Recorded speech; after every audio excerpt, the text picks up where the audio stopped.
I'm looking down at my own picture, I realize, and not at the camera, which is where I should look. So let's try this again.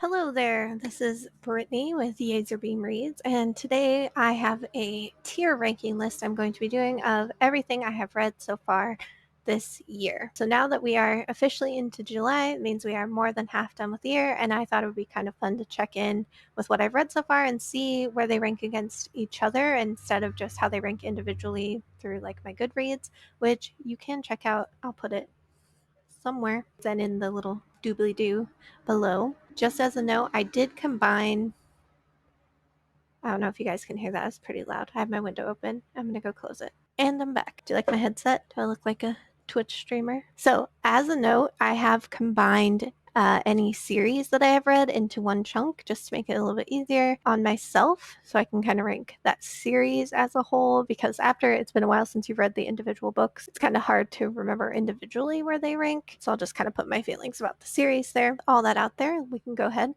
and get started. Before we get there, let's talk about the rankings also. The top of the chart is a new favorite of all time. I haven't done any rereads so far this year. If there's one or a series that I've really enjoyed, it's going to be a new favorite of all time. That's like the highest I could give you. Next rank down is it was enjoyable for me to read. It's not going to be on my like top favorites of all time list, but I had a good time reading it. I would recommend it. The middle, I just put meh. It's like I got through it, but it wasn't memorable, or I didn't really enjoy my time reading it, but I was able to push through. Love to Hate It is one where I had a good time reading it, but I know it was straight trash. So I don't know if I'm the only person like that. It's kind of like where you would rank reality television. And then Ew, David. Oh my god, ew, David. Got any of my Schitt's Creek fans out there? Ew, David is a book that, or a series that I did not enjoy at all. Didn't even love to hate it in that way. It was just like, ugh, no. My first thing here is Saga. I've read volumes 2 through 4 this year. I read volume 1 previously. I really enjoy this series. It's pretty high up there. Like, I definitely want to keep going with this series. I think it's one that I would recommend all the time. I think I'll go with enjoyable read for now.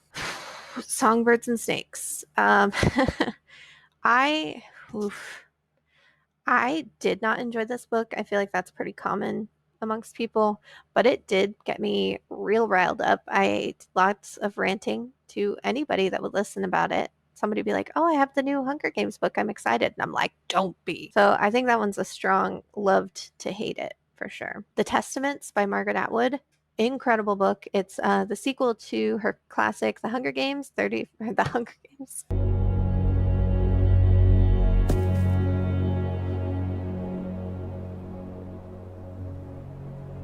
I'm sorry, Lydia.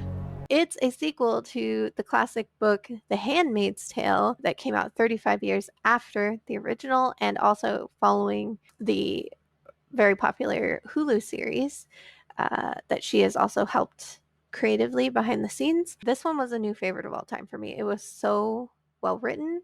It checked off a lot of boxes that I didn't even know I had uh, for following up the original book and following up the series. Absolutely love it. Strong recommend to read both books if you haven't. So with Songbirds and Snakes coming out this year, I was part of a book club where we reread the Hunger Games series. So this little Hunger Games picture down here is actually filling in for books 1 through 3. Hunger Games. So I did do rereading this year. I didn't even know what I was saying at the beginning of this video, but that's par for the course. I mean, they were already a favorite for all time of all time. I feel like I got a lot more out of rereading them at the age I am currently than when I read them as a young person. I'm not that old, but I'm not like typical YA category at this point anymore. So I'm gonna put it up there because it definitely gave me a new appreciation for them this year, and understanding Katniss's choices that I didn't necessarily agree with when I was younger, and now I'm like, oh, I totally understand why you're that way and what you've had to live through. Million Worlds with You is the third book in a series by Claudia Gray. I had read the earlier 2 books in the series last year, and this was one of the first books I completed this year to complete the series. In the series, there's a family where the parents are scientists that have figured out interdimensional travel. It's a really fun series. The end was really crazy, but also I feel like it kind of wrapped up a little too neatly, but it was an enjoyable read. I'm going to put it in enjoyable read. Neil deGrasse Tyson's Astrophysics for People in a Hurry. I do love the voice of Neil deGrasse Tyson. The good thing about science is that it's true whether or not you believe in it. You see, that's the... I'm just saying. That's very good. So I listened to this one as an audiobook, but I would kind of put in the meh. I feel like it would be hard for a nonfiction to make it up higher than that because it's just kind of taking in information. And for me, it was mainly not new information because it kind of followed a lot of things he's done previously, but just condensing them. Put it there. Talking to Strangers by Malcolm Gladwell. This one covered a lot of really controversial things in ways that weren't always pleasing to hear, but the audiobook was really good. It was an enhanced audiobook, so he had like interviews with people on it. I would put this one as enjoyable. Like there was some parts that were contentious for me to get through, but I also kind of enjoyed that. And it wasn't like I didn't love to hate it. Like I wasn't ranting and angry about what he said. I was just kind of like, oh, okay. Next, I've read 2 of the Witcher books so far this year, the first 2 in the series, Blood of Elves and The Last Wish. I started reading them because in December, when the Netflix series came out, I really enjoyed the Netflix series. I thought it was a lot of fun. You smell of death and destiny, heroics and heartbreak. It's onion. Right, yeah. The books have not been as much fun. I honestly don't know if I'm going to keep reading the series. I really had to like push myself through them, though. This one, I'm going to kind of put it in you, David, because yeah, it wasn't like you. It's not poorly written. Maybe it's a meh.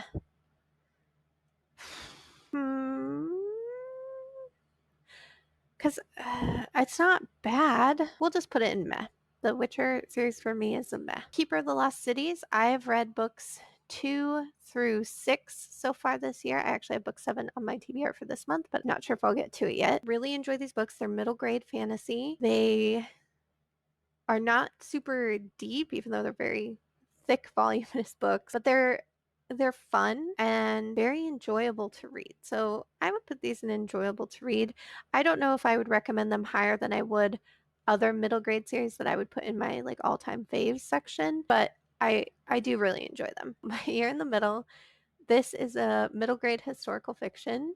I really, really enjoyed this. It's one, if I was teaching reading, I teach math and science, unfortunately, but also, fortunately, I really enjoy it. But if I was teaching reading, I would 100% incorporate this into my curriculum. I really enjoyed it. The way the subject matter was handled, it talks a lot about race and the integration of schools in the early 1970s. Is it an all-time favorite, though? I'm going to put it in enjoyable. I think I do have other historical fictions for middle grade that I would rank higher, and I don't think I would rank it any over any of my other favorites, but it's definitely a high ranking enjoyable read for what it is. I really, really enjoyed it. Do Nothing. Do Nothing is a nonfiction book about overworking and how ingrained into American culture that is and Western culture. For this one, this was an audiobook. I didn't get anything like groundbreaking out of it. I thought it was going to be like a self-help book of ways to move away from that. And it was more just proving through research and experience how it's not good for you to do those things, but it didn't really give you options on how to not do those things and still do the work that you do to the level that you're happy with. So I'm going to put that one in meh. The Selection series. So I read 3 books of the Selection series, like the original 3, the Selection, the Elite, and the One so far this year. I don't know if I'll read. I think there's some novellas and spin-offs and like later sequels, like the Hair and Heir, the Heir, like Heir to the Throne. But for these 3, I don't know. I was not happy as I read them. They were pretty garbage. They fell into a lot of like YA tropes that are not my favorite, but I couldn't put them down either. So I think they would go in the loved to hate it section for sure. Because I was just mad at the characters all the time. Like, just talk to each other, please. Because that would have narrowed it down to a book that was 10 pages long. The Year of Less. The Year of Less was actually the first book that I completed for 2020. It's a nonfiction about a woman, and it's kind of her memoir for one year where she decided to minimalize all her belongings, minimalize all of her expenses, and just try to live off of less in order to help increase her savings and pay off her debts, and really to just kind of find some direction in life because she didn't have it. I found this really enjoyable. Both the author reads the audiobook and her narration was really great. And then also just the subject matter, especially at the point in life where I am, like that early 30s or late 20s kind of stage where you're not a college student that's trying to find themselves, but maybe you necessarily haven't found your way to that version of adulthood that you think is the way you're supposed to be. Uh, I really like this book, so I would put this strongly in the enjoyable read section. Next up is The One and Only Bob.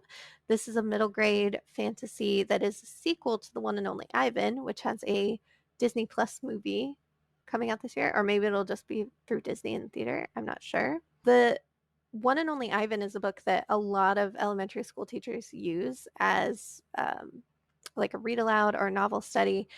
It's pretty beloved. I've used it in previous classes. It's a book that I've really enjoyed. The follow up was great. I don't know that it's better than like the previous one, but I will say, like, I definitely cried tears reading this book. It was really sweet. And I think I think kids would really enjoy it too in the classroom if you're looking for one like that. Would I put it as a new all time fave? I would say yes. Like as a middle grade like book meant for the classroom, I would put it up there because I think the students definitely would. And if you're getting that positive reaction on your students, that kind of pushes it over the edge for you as a teacher. The Afterword by E.K. Johnston. This is a fantasy series kind of set in like a Dungeons and Dragons-y type world. But the twist in this world is that it's much more female centric than traditional fantasies tend to be. Most of the knights are female. And in this world, there was a legendary 7-person party that kind of went out and saved the world. And this party included a knight in training and a rogue or thief that kind of instantly fell in love with each other. But after they saved the world and they had to kind of go back to their regular lives, which is what this covers, it's the afterword, they find that they can't actually be together because of what is demanded of them by their different lifestyles. It kind of follows how their lives break down following the saving of the world, which I thought was kind of a cool take on something. I do wish that it had been a series, and I know that fantasies tend to be these very long, drawn out series when maybe they didn't need to be, but this one did get kind of rushed in the end, and I feel like maybe if it was a duology or a trilogy that we could have spaced those things out and got to spend a little more time with those characters. I would put this one an enjoyable read. It had the potential to be a new favorite, but it just didn't quite go there. So You Want to Talk About Race by Ijoma Oluo is the next book. This one I listened to as an audiobook. It was straight fire. It was so good. I know a lot of people were looking for books and resources following the kind of explosion in the Black Lives Matter movement that has happened this year. And of all of the books I've kind of tested out to enhance my own knowledge, this one has been the absolute best that I've encountered. It comes from somebody that is Black in America. It's not written by some white professor. I think that's a huge leg up. And it's told from such a personal perspective without losing sight of the need to educate people that haven't lived that perspective. And I think it does that in a very realistic way, where even if you consider yourself someone that is, quote unquote woke or very aware, it still will have you kind of reflecting and going, oh, maybe I'm not to that point I thought I was, that there's still stuff for you to learn, and also help you figure out how to approach those conversations that are really our responsibility to have as white people encountering other white people that are not as educated as they need to be on these issues. So this one is definitely in the new all-time favorite. And for a nonfiction, that is a high honor. It's a great one. This one's kind of an odd one. This is The Explorer's Guide to Wildmount. This is a Dungeons and Dragons book that is from the world of Critical Role, which, if you don't know, how dare you? Back to you, man.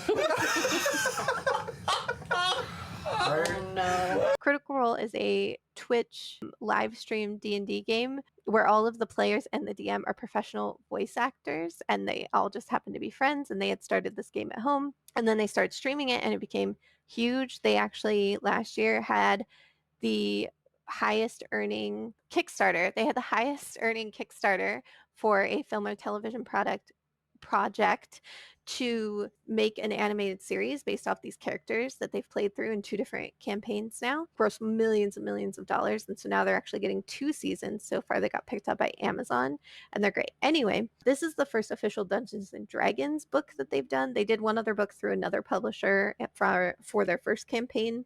That is actually where a DM or a player character could take this and adapt things from that person's world. Matthew Mercer is their DM and one of the writers on this book, and adapt it to your at-home campaigns. So I read this front to back because I just love the world building that exists. It is very detailed. I own a lot of Dungeons and Dragons books, and this is one of the best kind of spin-off volumes that I've seen. We'll probably put it in enjoyable read just because it's not a traditional book. I don't know if I could put it in like a favorite of all time book category. It's not one that I think I'll read front to back ever again. It would more just, I would use it as a reference and go to certain pages now. But it was really, really good. So if that's of interest to you at all, Dungeons and Dragons, or if you would like to learn a little more about Dungeons and Dragons from the books I have, leave a comment below. Maybe we'll talk about them. Next book up is Lost Stars. This is also by Claudia Gray. I really enjoy her as a YA author. If you haven't checked out more books by her, she's fantastic. This one kind of snuck up on me. It was an audiobook, which I don't do a lot of fiction audiobooks, but this one was great because they put in like sound effects that were like the Star Wars sound effects were great. And it covers 2 childhood friends as they grow up right at the beginning of the Empire. So when they first meet each other as like 8-year-olds, it's kind of in the year after the fall of the Jedi Order and the Emperor taking over, and it's kind of spreading throughout the galaxy. And as opposed to what we see in the movies where we really just focus on the rebels, they're kind of, through them, we are given the perspective of these families who the Emperor has gone out to these planets and done outreach and is starting out like giving them really nice things, and they're all about the Empire. Like, this is going to be great for our family. We're getting more opportunities than we had before being on this little backwater planet. Both of these kids train and grow up to become Imperial pilots. And so it just kind of follows them, and then they end up falling in love, and then one of them becomes kind of jaded with the Empire and becomes a rebel, and then they have a lot of conflict. It is very juicy. It is very good. I don't know if I'd put it in favorites, but it was a strong, enjoyable read.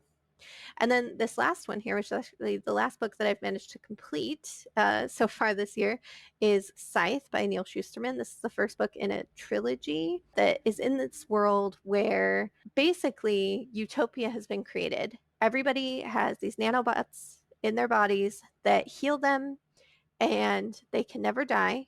And if you do somehow have an accident where you died, there are revival centers that wake you back up. So like death doesn't really exist in this world, but because there is overpopulation, the artificial intelligence called the Thunderhead that runs this world founded this group called the Scythes, and they are the only people in the world that can take life, and when they take a life, it is permanent. So in this world, there are 2 kids that get taken on as Scythe apprentices, and they kind of see this world from various perspectives. It was a really enjoyable read, and it was also one where I'm so hooked and I'm so excited to get to the next one, although there's a long wait list at the library, I think, because the series is pretty popular. But it was very engaging. It was a lot darker than I was expecting for a YA book, because usually, even when it's darker material, you're like, oh, there's a certain level that they'll go to. They went to some very intense levels here, although it did get a little convenient near the end, which kind of reminded you, oh yeah, this is YA. Whereas if it had been an adult fiction like the Testaments is, it might have gone to some other places, would have been even crazier. But this one I would definitely put in a new favorite of all time. I think this series is gonna stay pretty high ranking for me. So I'm a little surprised here. Let's see, is there any that I need to move? I'm shocked that I didn't have any end up in You, David.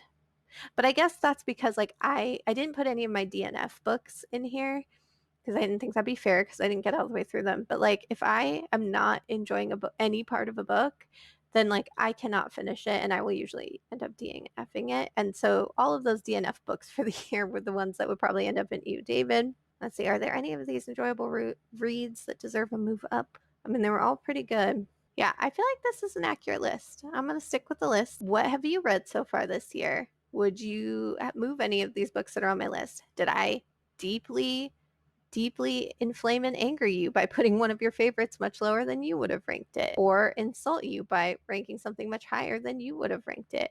Please let me know in the comments below. Thank you for tuning in to watch my very new baby YouTube channel. I don't have an official outro yet, but I guess until then, I will just say goodbye.